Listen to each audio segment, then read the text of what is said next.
জানো কুসুম, তুমি যবে থেকে আমাদের বাড়িতে এসেছো তবে থেকে আমার কাজ অর্ধেক করে দিয়েছো। সব নিজে নিজে বুঝে যাও, বুঝে নিজেই সেরে ফেলো। শুধু কাজ নয়, তুমি আমার মনের কথাও বুঝতে পারো। কি আশ্চর্য! ঈশান তোমার যথার্থ নাম দিয়েছে, জাদুকর। তুমি সত্যিই জাদুকর।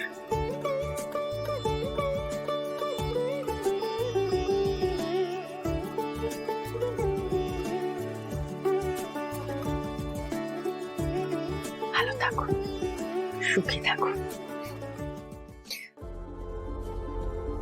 দেবীমা, আজ যদি আপনার কাছে কিছু চাই তাহলে দেবেন আমাকে?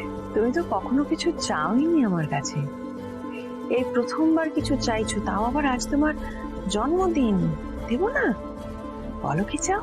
কথা দিন দেবীমা, আপনি কোনোদিনও আমার বাবাকে নিজের থেকে দূরে সরিয়ে দেবেন না। আপনি আমার ঘুমটুর সবসময় খেয়াল রাখবেন। কথা দিন আমায়। আমি বুঝতে পারছি না কুসুম, তুমি এসব কি বলছো? তুমি জানো তোমার বাবা মানে শঙ্কর ও আমার জীবনের নানান ওঠা পড়ার সাক্ষী। শঙ্করকে ছাড়া তো আমার চলেই না, তাহলে ওকে আমি দূরে সরিয়ে দেবো তুমি ভাবলে কেমন করে? হ্যাঁ, আর ঘন্টুর পড়াশোনার দায়িত্ব তো তুমি নিজেই নিয়েছিলে। কি হলো তাহলে? কি হয়েছে বলো তো, বলবে আমাকে?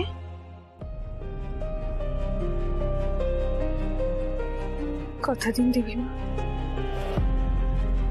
বেশ, কথা দিলাম, তুমি যেমন যেমন চাইছো ঠিক তেমন হবে। ধন্যবাদ দেবীমা, আপনি খুব ভালো। এবার বলো তো, সব ঠিক আছে তো? এবার সব ঠিক হয়ে যাবে। বাবা অপেক্ষা করছে দেবীমা।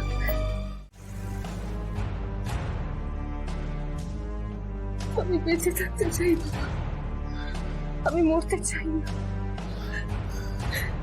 কিন্তু দেবীমারে আরে গাঙ্গুলি পরিবারের সর্বনাশ সেজে চুকি করে দেখে আমি মরতে চাই না বাবা। কুসুম, আমি বেঁচে থাকতে চাই। কুসুম, কুসুম, কাল থেকে তুই ওই বাড়িতে কাজে যাবি না কুসুম। যাবো না মানে? কি বলছো কি? হ্যাঁ, ঠিকই বলছি কুসুম, তুই যাবি না। গুরুদেব বলেছিল যে তোর আপনজনের হাতেই তোর তোর মৃত্যু আছে, আর ওই বাড়ির সবাই তোর আপনজন না। তুই কাজে যাবি না কুসুম, তুই তুই তুই কাজে যাবি না। বাবা, আমার সবচেয়ে আপন হলো তুমি। আচ্ছা, তুমি ভেবে বলো তো, আমার প্রাণকে কখনো তোমার হাতে যেতে পারে? কুসুম, কি আজে বাজে কথা বলছিস? হ্যাঁ, তুই আমার প্রাণ। বাবা, আমাকে যদি কেউ কোনোদিনও প্রশ্ন করে কেন দেবীমাকে আমি নিজের ঈশ্বরের আসনে বসাই, তখন আমি উত্তর দিতে পারবো তোমার জন্য। তুমি আমাকে শিখিয়েছো নিজের আনুগত্য, নিজের বিশ্বস্ততা প্রমাণ করতে। একজন বাবা হয়েও নিজের মেয়েকে চিরজীবনের জন্য দূরে ঠেলে দিতে পারো তুমি।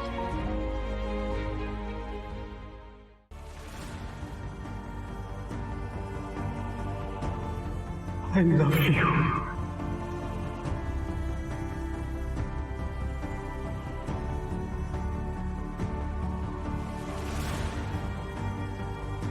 Happy birthday Kusum. তোমার পরের বছরের জন্মদিনটা আমি উৎসবে পরিণত করব, তুমি দেখো। পারবে না? আমি পারবো, পারতেই হবে আমাকে।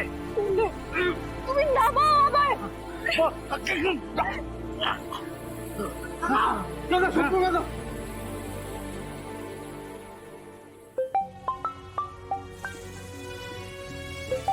চৌধুরী,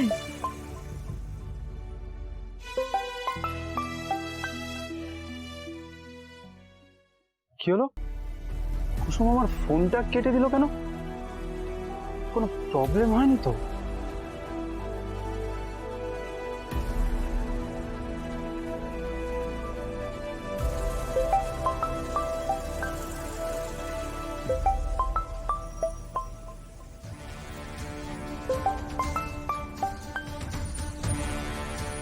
বাবা, তুমি কি করছো? আমরা এক্ষুনি নামবো। ফোনে কথা বলে সময় নষ্ট করিস না। আর শুধু আমার ফোনটাই বন্ধ হলো না, এখানে হ্যাঁ, আমি তো তোর জন্য আয়না নিয়ে এসেছি। দাঁড়া দাঁড়া দাঁড়া, এই দেখ আয়না নিয়ে এসেছি, করে নে। কি হলো, তাড়াতাড়ি কর, দেরি করিস না, কর।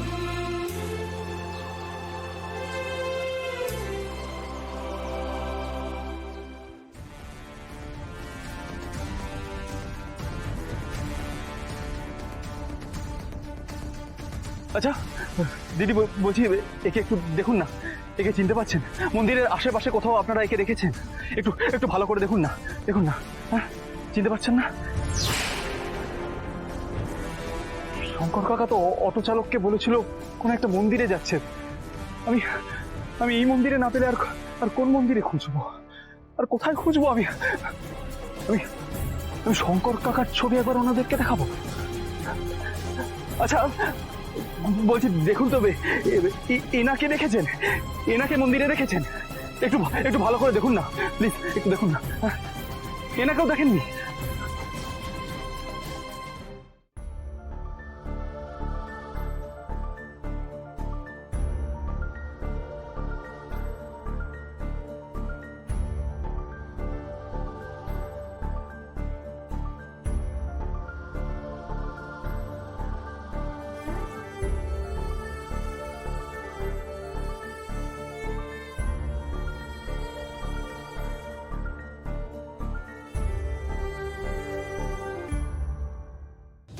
কুসুম, আমার আমার মন বলছে তুমি তুমি এখানে আশেপাশেই কোথাও আছো, কিন্তু কিন্তু আমি তোমাকে খুঁজবোটা কোথায়?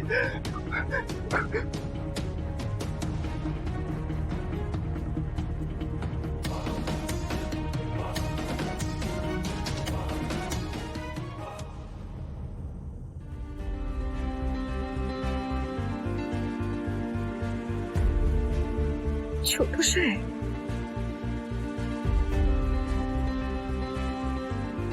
কি হলো কুসুম?